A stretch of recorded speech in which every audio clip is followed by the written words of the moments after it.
一粥一饭皆养生，美丽就在唇齿间。大家好，我是戴老师，欢迎来到我们的吃出素颜肌美颜课堂。前面几次课呢，咱们跟大家讲到了五脏啊，其实各有各的功能，五脏和我们的皮肤呢之间关系都非常的密切。那么如果说我们要挑出一个脏来，它呀直接管着我们的皮肤，大家知道是哪个脏吗？对了，就是今天咱们要跟大家讲的肺。我们今天就跟大家说说怎么养肺，养出水嫩的牛奶肌。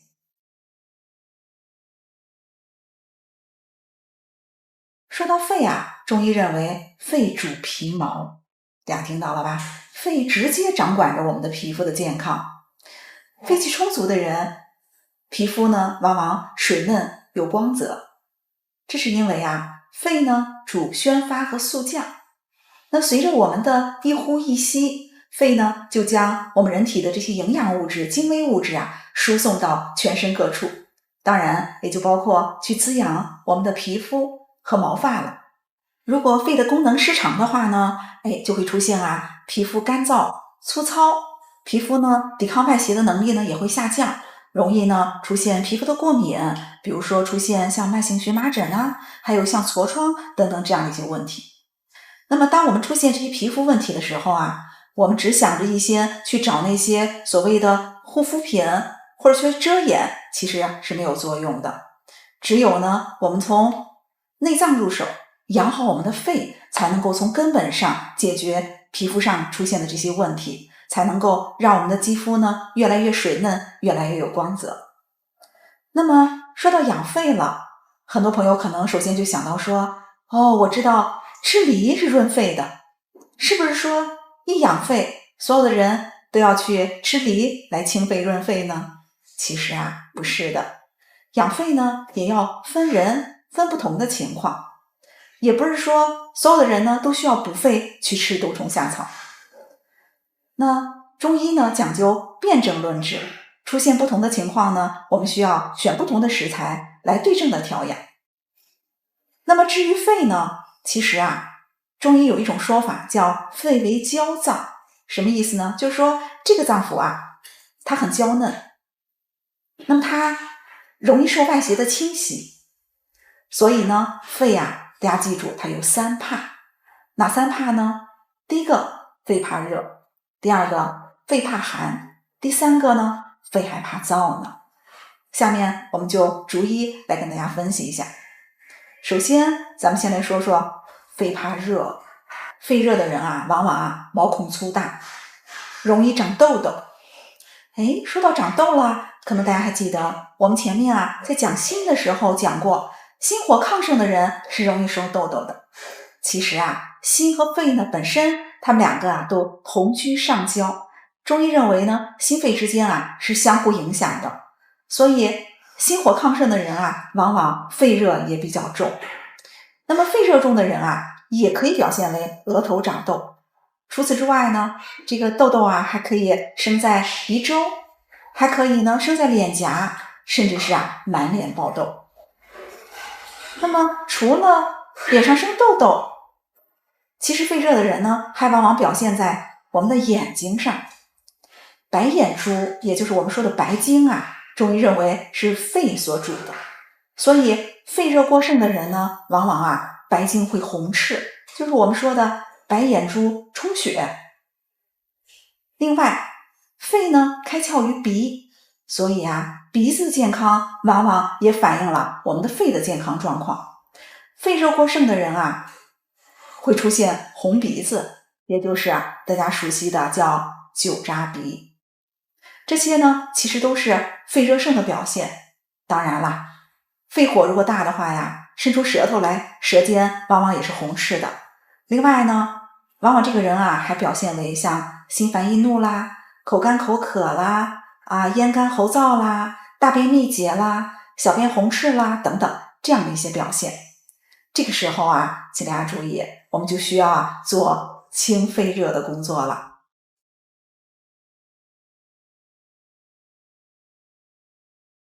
那么说到清肺热，大家先不要忙着去找清肺热的药去吃，咱们不是一直强调吗？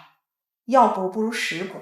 其实食物啊，清肺热的效果呀就非常的好，而且呢就在咱们的手边。比如说像白萝卜啦、荸荠、百合、生莲藕，这些啊其实都是具有很好的清肺泻火的这样的作用。五汁饮不知道大家听说过没有？这可是鼎鼎大名的一个古方。这个五汁饮里的这个五汁啊，是5种食材的汁儿，它们分别是梨汁、鲜藕汁、荸荠汁、鲜麦冬汁和鲜芦根汁。那么现在呢，这个麦冬和芦根啊，很少找到鲜品，很难再取到汁了。所以呢，我们可以把这个方啊改良一下，把它换成呢鲜橙汁和鲜白萝卜汁。这几味食材啊，请大家注意，它们啊都入肺经，而且性质呢都是偏寒凉的，所以这5个汁混在一起，应该说呀，清肺热、泻肺火、消痘痘的这种作用啊，是强强联合，更加突出了。而且做法呢也相当的简单，我们就是取这5种食材，然后呢洗净、削皮，放到榨汁机里面啊一起榨汁就可以了。不过提醒大家一点的是呢，这个五汁饮啊，一定要先榨现饮，不要在空气当中放置时间过久。因为大家知道啊，这几种果蔬汁呢，都富含维生素 C， 维生素 C 啊，有非常好的美容驻颜的效果。可是呢，它有一个缺点，就是呀，怕氧化，在空气当中时间久了，维生素 C 啊，会大量的遭到破坏。而且我们发现呢，放置时间越长，破坏的程度啊就越严重。所以建议大家一次不要榨太多，先榨先饮吧。另外啊，大家还记得咱们在养心那节课的时候啊，跟大家推荐过一个豆花饮，还记得吧？豆呢是指的绿豆，花呢是指的金银花。当时说了，这个豆花饮啊有非常好的清心火的作用。那么其实呢，这个金银花和绿豆啊，同时啊也入肺经，它们除了清心火之外，还有很好的清泻肺热的作用，所以啊，也适用于肺热型痘痘的美眉来经常饮用。那么说到肺热盛，除了呢经常长痘之外啊，这些朋友还经常抱怨说咽干、咽痛、声音嘶哑，这也是一个很让人头疼的问题。那么我在这儿呢，也给大家推荐一个小方子，非常管用，就是啊，罗汉果饮。这个代茶饮呢，做法也很简单。我们取1/3个罗汉果，把它掰碎，放到保温杯里面，用开水冲泡。罗汉果啊，有非常好的清肺热，而且利咽的效果。那么如果在这个罗汉果茶当中呢，我们再配上一个宝贝，就是无花果，大家肯定吃过。那么无花果呢，其实也入肺经，也有很好的清肺热和利咽的作用，所以两者搭在一起啊，应该说是强强联合。希望呢，那些经常嗓子不舒服的朋友啊，可以试一试。肺除了怕热之外啊，还怕寒。寒邪袭肺，其实啊，主要原因呢在于肺气虚。肺气虚的朋友啊，往往呢肺的抵抗力比较差，容易呢受外邪的侵扰。我们发现这样的朋友呢，往往脸色呢是偏于苍白的，没有光泽，而且呢皮肤比较松弛，人显得呀比较老，这些其实呢都跟肺气太弱了有关系。那么肺气弱的朋友呢，皮肤上容易出现的问题啊，一个是容易患慢性荨麻疹。那么这样的朋友呢，皮肤上啊容易起大大小小的风团。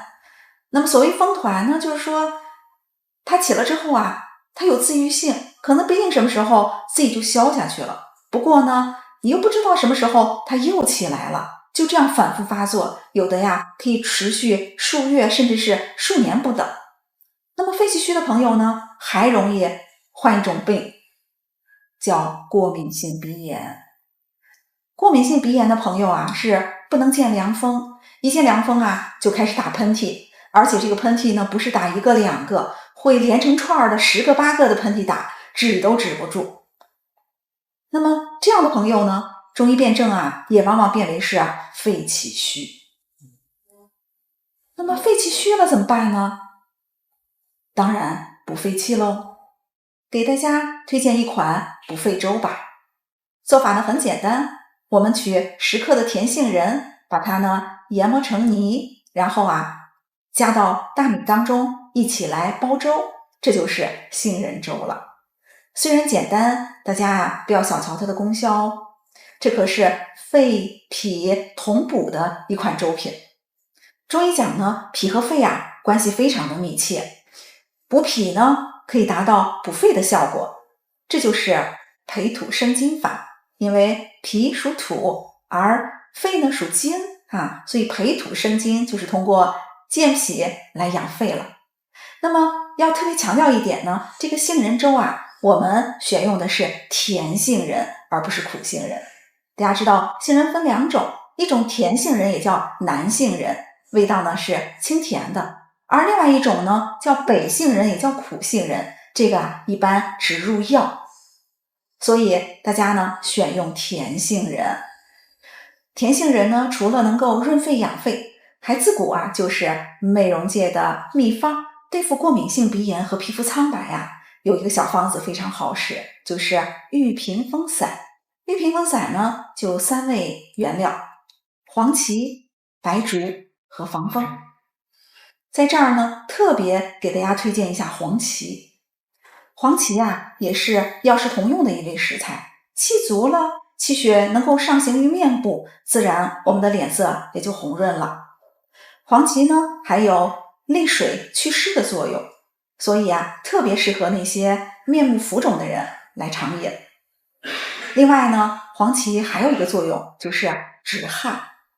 很多气虚，尤其是肺气虚的朋友往往呢容易自汗，有的时候一活动、一走路、一吃饭就会大汗淋漓。那么这样的朋友呢，我们也建议可以多吃一点黄芪。那么我们除了可以用刚才讲的玉屏风散代茶饮之外，还推荐大家呢可以经常吃一点黄芪粥。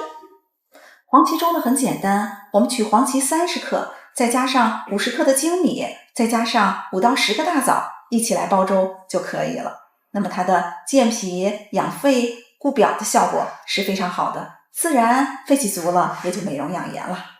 另外呢，告诉大家一个我美容养颜的秘诀，就是喜欢在煲粥的时候加一把糯米。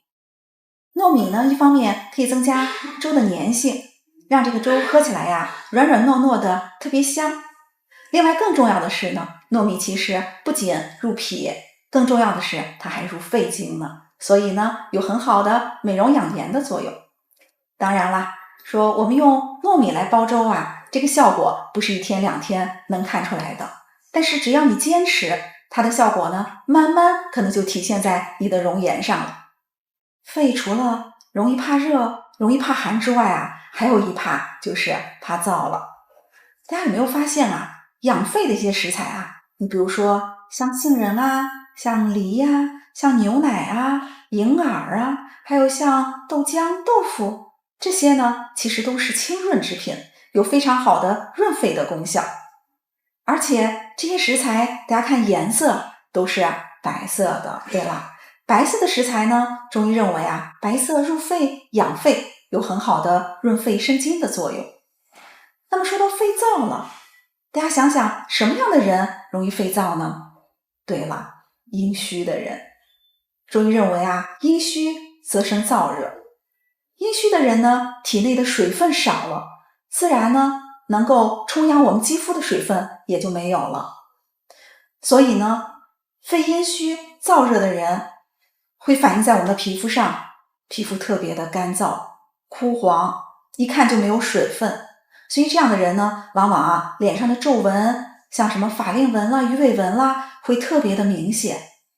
这个时候其实就提醒我们应该给我们的身体补水了。大家千万不要只想着去抹什么保湿的这个水那个霜或者敷面膜去保湿，虽然可能一时也管用，但是不长久，因为毕竟它们都是无源之水，对不对？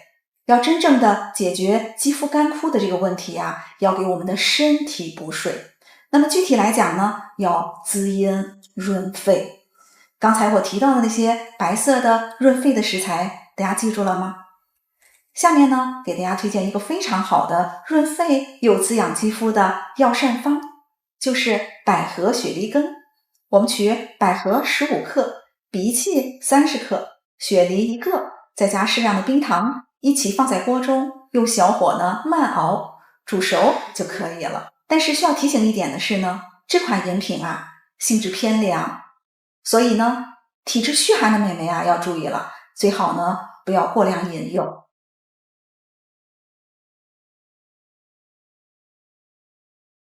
刚才呢，我们跟大家讲了食疗养肺的一些小方法，下面呢，我们再来说说穴位怎么养肺。那么对于那些肺热比较壅盛、容易脸上长痘痘的朋友啊，建议大家按揉2个穴位，都在我们的手上。一个呢是鱼际穴，鱼际穴在哪儿呢？大家看，其实是在我们的大鱼际，在大鱼际呢，大约是在中部这个位置，这就是鱼际穴了。经常按揉这个穴位啊，有很好的清肺热的作用。另外还有一个穴位呢，就是合谷穴，在我们的手背上，在哪儿呢？在拇指和食指交界的，大约是这个骨头缝这个地方。有一个很简单的取穴方法，就是我们可以把另一只手这个拇指的这个关节缝，大家看到没有？我们把它抵在我们的这个指蹼的这个位置，然后这个拇指呢搭过来，抵的指尖下面的这个穴位，就是合谷穴了。有一句话说叫面口合谷收，也就是说合谷啊非常擅长于调理我们颜面部的一些疾病，比如说刚才我们提到的满脸长痘啦、眼睛红赤啦，然后鼻热流鼻血啦，还有呢像咽喉肿痛啦、牙疼啊，合谷啊都有非常好的调理的作用，大家可以一试。如果是对于那些肺气虚啊，比如说身上起慢性的荨麻疹，还有呢有过敏性鼻炎的这样的朋友，那么我们就建议他们经常按揉另外2个穴位了。这2个穴位呢，一个是中府穴，一个是肺腧穴。中府穴怎么取穴呢？教给大家，我们把我们的这个手掌根部抵在胸窝上，然后这个手呢顺势搭在我们的锁骨的下缘，这样的话呢，我们的中指尖这个位置就是中府穴。那么另外一个穴位就是在我们的后背了，在后背的第3胸椎旁开2个横指的位置。那么这个肺腧穴呢，经常按揉呢，也是有很好的养肺和补肺气的这种作用。今天呢，我们讲了皮肤和肺的关系，肺好皮肤自然水嫩、光泽、有弹性。与其呢，我们用化妆品去补妆，不如把肺养好，由内而外的绽放美丽。今天我们讲到的这些食疗方法，大家就记住了吗？我们讲到的这几个穴位，大家也 get 到了吗？好了，一粥一饭皆养生，美丽就在唇齿间。我是戴老师，咱们下节课见。